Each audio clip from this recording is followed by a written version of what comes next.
Hey, check, check. Y'all ready to get started? All right, who's here for gaming stuff? A couple game. Oh, jeez, everyone. Uh, Anyone here a developer, devs? Okay, you know what we're gonna do? We're gonna skip over all the code sample slides. We're gonna keep this really tight because we're gonna try to keep it to the 20 minutes. We're gonna be talking about basically applying AI for accessibility, not just in gaming, but we'll definitely talk about gaming. Some great samples and stuff in there.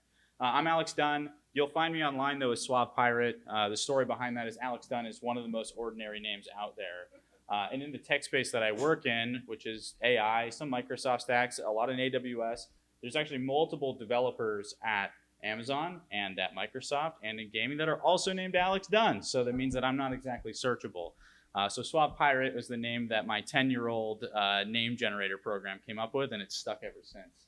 But I'm a Microsoft MVP. I'm an AWS SME around basically all things Lex and Alexa, Bixby Premier developer, and a PubComp champion because I like to tell jokes. But we're here to talk about gaming.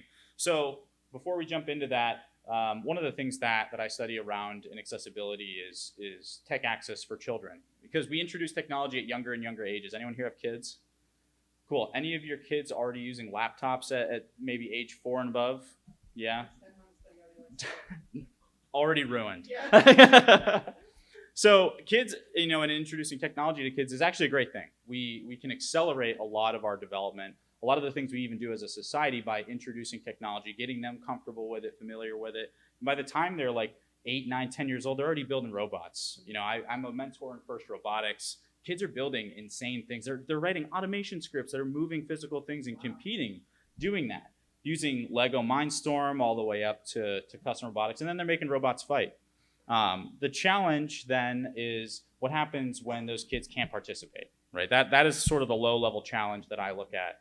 We introduce technology at younger and younger ages, but when you can't participate due to the accessibility challenges there, we actually create a pretty big systemic problem. We kind of slipped and fell into it. No one really looked at this challenge for young children and the problems that we create. But this isn't our fault as builders or developers. It's this guy's fault. Robert Sheffield, I think is his name. He created the QWERTY keyboard layout for the typewriter well before any of our time. But we've kind of stuck to it ever since. The way that we control our technology has been rooted in this concept ever since this guy decided to lay out pins so that they could fit more into a smaller typewriter. And we've kind of been stuck with it. So how do we solve that problem even though we didn't make it? And the answer is violence. Video game violence in this case. Fair warning, there is some video game violence here. We try to minimize it a little bit. But there's some fantasy stuff, some first-person shooter things that you'll see, just showing how we actually augment a lot of these inputs over time. Anyone familiar with this screen? No? This is probably the most common screen that gamers see across the world in a game called Dark Souls. It's notoriously the most challenging game out there. There's a whole series of them, but they're known to be the most difficult and the most challenging that's on the market. I'm a big fan of Dark Souls games. Ooh, a little close, a little hot. Mostly because of the challenge. I'll go play with my friends. We'll do even bigger challenges throughout, so that way we can brag, essentially, that we did it. And so to challenge that extreme of the most challenging game, the most challenging input that we could have to create, tons of different inputs at the same time on a single controller, I took it upon myself to try to make a bot that could essentially help play that for me, specifically for someone in my family who at the time was like 12 years old, and just trying to introduce gaming to him and his physical disabilities, limiting what he could do, trying to create something that made it a little bit more inclusive. So we go from this pretty crazy concept, let's build something that can play a game for us, all the way to something that's working, and a lot of the failures along the way. And more or less, this is the subject of the talk. There's tons of great examples and things like that too. So there's some rules. We can't change the game. No hacks, no mods. It has to actually be extendable to other games, and it has to actually work as well. So the first thing I started with is detecting when you're basically going to be hit and just dodge out of the way. If you can't be hit, then you at least take away that challenge of basically being one shot by the big bad guy, and instead being able to play the game at your own leisure. So it sort of looked like this in terms of labeling. We went through the entire game, like hours and hours of gameplay, took the recordings of that, and essentially labeled things like, this is big scary sword swinging towards our cool guy. We start to recognize basically, hey, this is danger. We should start to move out of the way. The problem with a game like Dark Souls and with this approach is that you're always in danger. You are literally never not in danger. So when we started to execute it, our guys just rolling all over the place, and also burned an entire GPU just trying to recognize that a giant mushroom was going to punch me. Actually, 2 of them. So we took that off the plate and instead went to look at combat music detection. Another common thing in game development and game design is ambient music turns into combat music, turns into, hey, I'm in danger. And it's all part of the immersion. It's also a big thing that we use in accessibility and game design in order to help people understand what's going on in other contexts. And it's especially useful in cognitive disabilities to basically give more context, the most context that you can, so that they understand what's going on. So basically what that means is when we have scary music, we should start to do more dodging and attacking to try to back out of it. That didn't work. So we fell back to a different use case. And this, especially in the voice space, makes a lot of sense. Playing Call of Duty with my friends, I'm sitting there raging, calling everyone a cheater and a hacker because there's no way they could possibly beat me. But then I thought, well, what if I could actually have it do what I'm yelling at it? Like if I'm yelling serpentine, serpentine when I'm getting shot at, to actually execute that. Well, this is my expertise. I do speech recognition. I do voice AI. I can make this happen. And so essentially it looked like this. User talks into a device. That could be a smart speaker. We'll show actual examples of that with Alexa. That's right, we play Call of Duty with an Alexa device. It could be a phone, it could be a desktop, whatever. It goes up to this custom API, which is then streaming it over a WebSocket connection to a desktop application that was then going to simulate the inputs into the game. When I say shoot, it should be a left click or it should be a right trigger. If I say jump, it should be the space bar. So we're gonna skip over the code because you guys aren't interested in that. But yeah, well, look, that's how it works. Everything ties together. So we got it all built. And I said to my Alexa device, this really long thing, tell the Warzone controller to shoot, and nothing happened. We got nowhere. It worked in Notepad. I could type with what I was saying. It was pretty cool. It worked in some games. For example, we tried it back in Dark Souls. That didn't work. We tried in Sekiro. That didn't work. We tried browser games, and those worked out pretty well, actually. So something was missing. Why were some games accepting this virtual input, and some were not? And I was introduced to this little guy, this little piece of hardware. Anyone used Arduinos before? Well, they're an amazing little thing because they have this interesting chip. It's actually like right next to the little USB port that can actually take serial and translate it to USB HID and can do that back and forth in bidirectional. So that means that I can take my application and send data to this little device and then just spit stuff back out that's an actual keyboard. So you plug it in and it actually registers as a keyboard and a mouse and a game controller. Just like if you were to plug in a real keyboard or mouse or game controller. So now the setup is the same thing, except instead of trying to do this simulated input, we send stuff down to that little Arduino, and then it sends it back into the game. And that actually worked.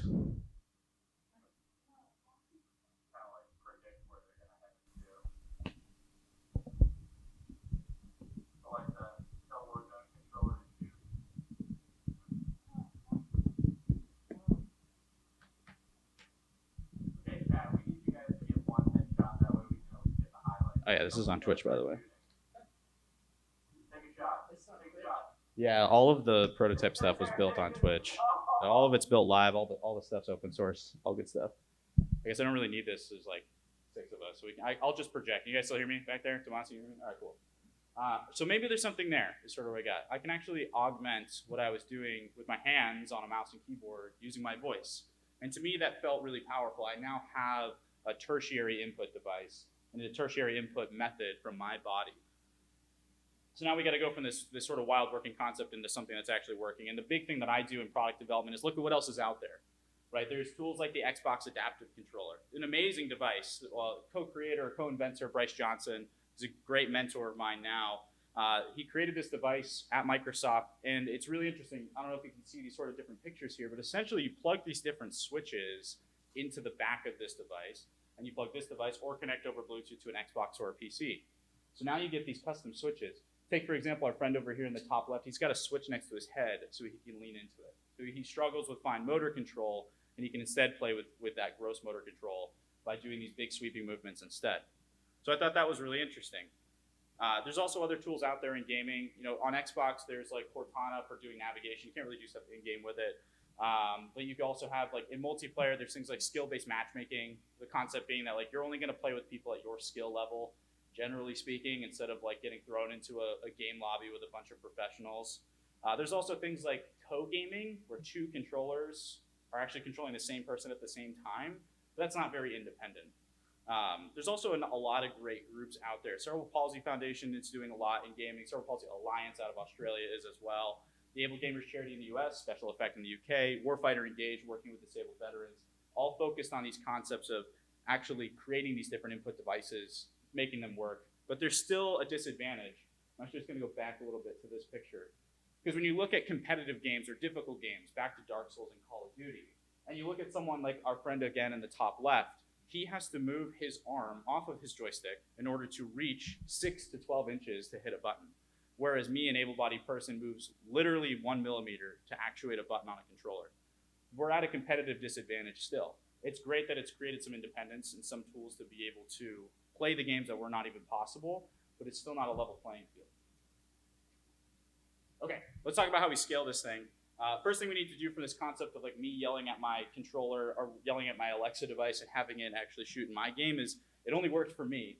I basically broadcast out to anyone that's listening saying, Alex said shoot, and anyone that's listening should then therefore shoot. The problem being that, or the reason why it worked is I was the only one also listening. So in order to secure this thing, we need to introduce authorization and authentication, vice versa. Essentially block the left side and the right side. We need to know that you're the same person talking to that external device as you are the person receiving it on the input device to then execute. Basically what it looks like in the .NET world is wrapping this in an OAuth spec. So the whole backend is now OAuth 2.0 Pixie compatible, which means that we can sign in from a mobile app or from our desktop app into that same account. And we can also then do this ridiculous account linking process on Alexa. In the end, like the implementation is really easy. You just fill out a form and say, here's all my information. And this is all the stuff that goes on in the background. But now it's great. We're signed in on the Alexa device. We're signed in on our Google device. We're signed in on the mobile app we're going to talk to. And we're signed in on the desktop app that's then talking toward the Arduino and coming back around and doing the shooting for us. We also let you customize it. You no longer have to say every time I say shoot that is hard-coded to the left mouse click. We can let you basically select things and change how they're controlled. We introduce macros, being able to do things like double jump whenever you say jump, jump, or whenever you say double jump to hit the space bar twice, for example. And we also do action queuing. So when you're screaming things really, really quickly, we can actually queue those things up to run at the same time. Gives us a lot better performance when doing speech recognition in a sort of continuous way, or especially on a platform like Alexa, which obviously is not built for this, to actually say all those things all at once instead of having to say like, Alexa, tell the Warzone controller to jump. Alexa, tell the Warzone controller to jump. And you get the point. We're gonna skip this stuff. Boring. This is how we do serial and send commands. So the next thing I wanted to do is prove that there is actually a fit and still a need for this. And one of the things I like to do, and especially like to do on Twitch, is compete with building these projects out. Great tool called DevPost. They host online hackathons. If you're a company that wants to get people to use your product, great way to do that too. They're all open hackathons.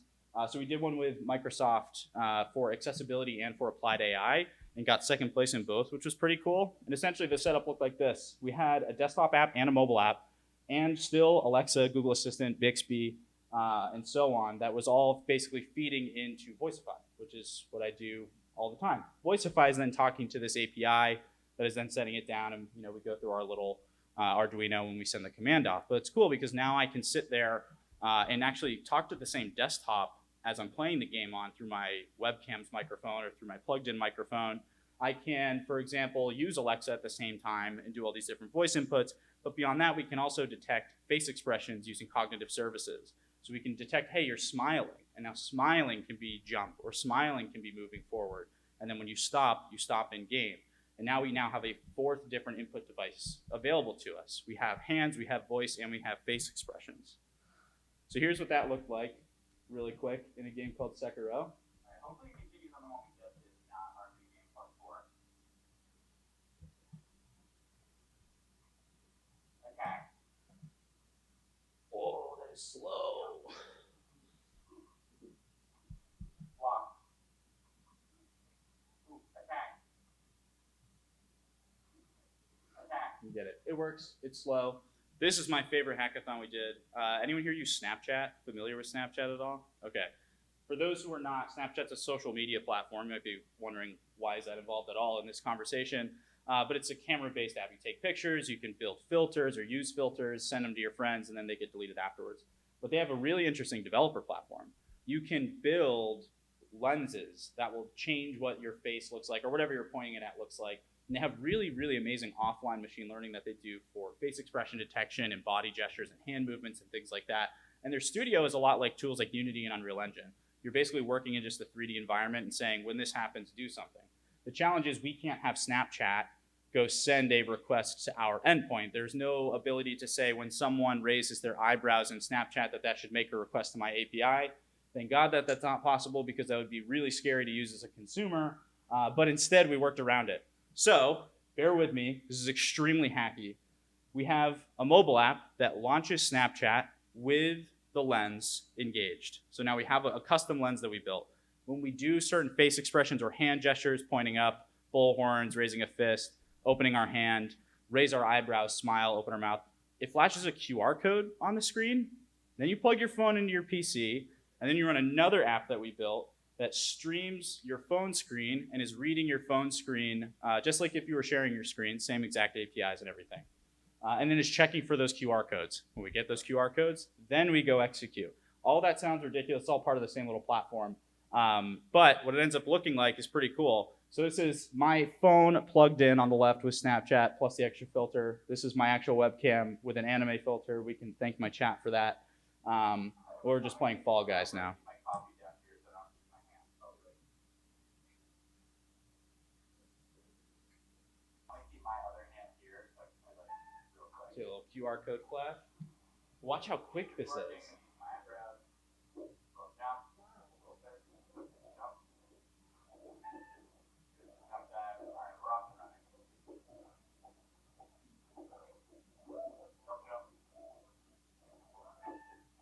So I'm also trash at Fall Guys. That's unrelated to the tech. But pretty cool. It's pretty quick. It's under 75 milliseconds end to end from it detecting it to actually executing round trip. And the detection is incredibly quick because it's offline. So I took this to a sort of next extreme after we also built this Twitch bot too. So same thing. Now we've got Snapchat being able to do face stuff. We've got voice, still have hands on keyboard and controller. But now we also have my Twitch chat being able to type messages in chat and actually execute. So they can say like exclamation point, press jump, and it'll do a little jump. So it might be a little hard to see in the video, but keep an eye on the sort of right side over here. You can see this whole little stream of what people have been saying. And now we're back in Call of Duty. How's the delay on chat now? How's the reload? Little jump. Okay, so now we really have something. We've got all these different inputs being able to control on top of whatever we have on the physical level too. So I took this to the next level and we productized it. We created an organization called Enabled Play. And Enabled Play basically takes all these core concepts and takes them to the next level of performance, privacy, pricing, and scale. So rather than being this gross, ugly, hacky thing with Snapchat and using Alexa for doing speech recognition or doing it through cognitive services, we're instead running everything offline. So let's talk quickly about speech recognition. A typical sort of pattern that we see, and this is like, not always the case, but the sort of standard speech recognition is we need some way to detect that someone started speaking. That could be, hey, click a microphone and now I'll start speaking. We can do it that way. It can be a volume level to say, hey, now we need to start streaming the speech recognition. And then we need to listen to certain chunks of audio and then get all the way to the end of the audio, detect that you've stopped speaking, usually by pausing and waiting. Typically, it's 500 milliseconds to say, no one's been saying anything for half a second. Let's go to pull out the text from this, send it through the system, and process it. And like you saw in that Sekiro video, that round trip can take like 3 seconds, which is not reasonable for anything in a hyper speed application like gaming, but also in real life too. So instead, we built a new model. It's predictive. It's adaptive to your speech patterns over time, which is extremely important for when your physical disability affects your speech pattern, whether that be that you have a hard time closing, you slur your words, you can't round your mouth, things like that. We're able to continuously see what you're trying to say and then start leaning into it based off the profiles you build. And it's also offline, which means that we're no longer streaming this to some other service 100% of the time and getting all of your audio sent to any other service. It's all running on the device itself. We do the same thing. Oh, I got ahead of myself. Here's that performance, by the way. The fastest I ever got that like jump was 1.5 seconds, which actually is pretty fast. And I was super proud of that. I was like, this kind of works. Like, I say jump and then it jumps. It's okay. Anything competitive is kind of out the door. with predictive ASR, we were hitting jump before we even say the P sound, right? So we're saying jump and we're off. Like we know, we're confident you're saying that because you've built it as a command into your profile. So now saying jump, jump, jump, we're running in 30 milliseconds is the fastest we can handle it. If you can say jump, jump, jump really fast. This whole setup basically looks like this.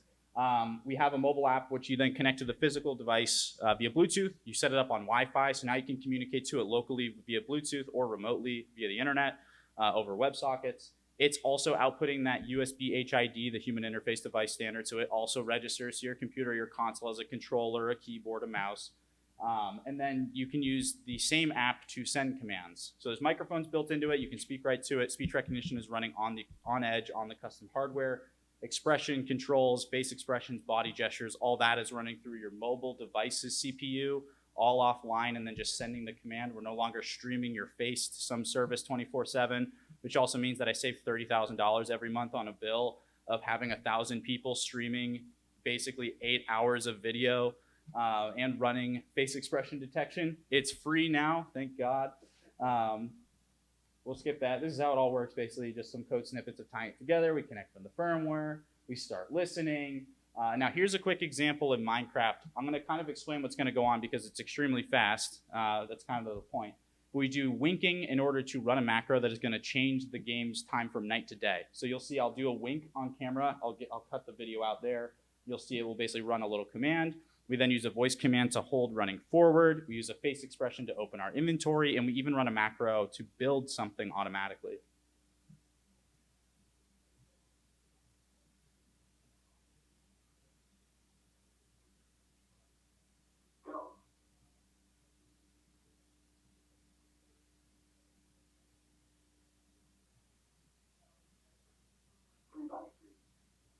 So this is basically a pre-recorded macro. It moves the mouse, moves the keyboard and character, and does clicking to place things. So you can very quickly place your 3x3. Here's basically how it works. You sign into an account.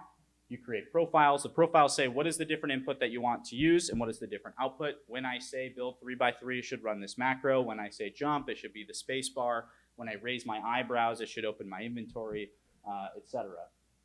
You can combine those basically with anything that's a keyboard input. You can hold a certain number of keys for a certain amount of time. You can do mouse movement. You can do joystick movement and game control buttons. You can choose how far you want to pull the trigger on a controller that supports it. And you can plug it into your Xbox, PlayStation, PC, Nintendo Switch, and so on. Then you start basically choosing how you want to control it. Tell the microphone to start and stop listening. Little tap of a button. Use tilt controls, which is actually really fascinating. You can sit here and tilt your phone left, right, up, down, or shake it in order to trigger a command. In the education space outside of gaming, which is a big area of focus for us, the most common command that we see where kids using tablets is they shake their tablet for backspace. So they just like rage quit what they wrote, which is really satisfying to see. Expression controls, so you can tilt your head up, or tilt, turn, lean forward, back, left, right, raise eyebrows, wink, smile, open mouth, do a fishy face, do an open face, move your jaw to the left and right. And do combinations of these things. If I'm tilting my head to the left and I'm winking, that could be different if I'm tilting my head to the right and winking with the other eye. So we get a combination of over 164 different inputs just with your face. Never mind voice commands, never mind tilt controls, never mind virtual buttons too, which can also run macros. If gross motor control is a challenge and you have fine motor control, the lightest sensitivity touch we have is on our phones. It's already right there. You build a whole grid of buttons, or you turn your phone into one mega button. If you just add one button, it fills the whole page, or a whole tablet worth of a button. You can just kind of slap it, which is pretty fun. Or add 100 of them that are all used for automation. Remote typing, one of the interesting things going back to our QWERTY keyboard is it's, can't really avoid it one way or another, but mobile and touch keyboards are significantly more accessible than a physical one. We have things like swiping. I can't go to a physical mechanical keyboard or go to my laptop and just start swiping my finger all over it and have it type the words that it's expecting, but I can from my tablet or from my phone. And so to show the ultimate example of going back to making Dark Souls more accessible, we took the next generation of Dark Souls, the latest game that came out this year from the same publisher is called Elden Ring. And this is sort of a classic example of quote unquote getting good, which is to mean perfectly timing this move called a parry. And so we're practicing that without our hands. Mind my actual playing face in the corner.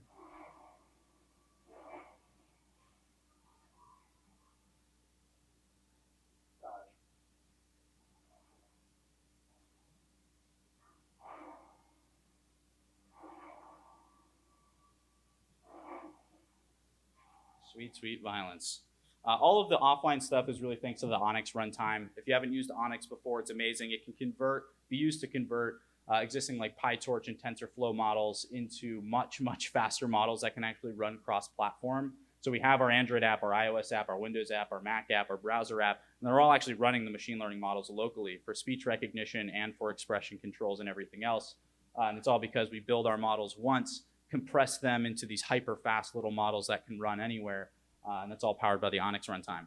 The last thing I sort of want to leave you with is just a couple of quotes from our real users as to why they use enabled play, because they range from all sorts of things. In the education space to workplace accessibility and to gaming, this is one of our users who used to be a developer and basically now has a hard time typing due to his disability that he's developed over time and is using enabled play now to get better at programming again. This is one that honestly just like personally hit me pretty hard when I first read it. Their son Jackson's paralyzed, and he uses it in school and to play games with his friends now, which is cool. I got to do a little FaceTime call with him to see how he uses it. It's pretty amazing. This is one for a person who suffers from CTNNB1, which is essentially a genetic disorder. It's either a missing or destructed CTNNB1 gene that causes mobility issues and pain when using your own mobility. Or this one to simply be more independent and to use a computer without pain, something that I personally never thought about, just trying to type and physically hurting to do that.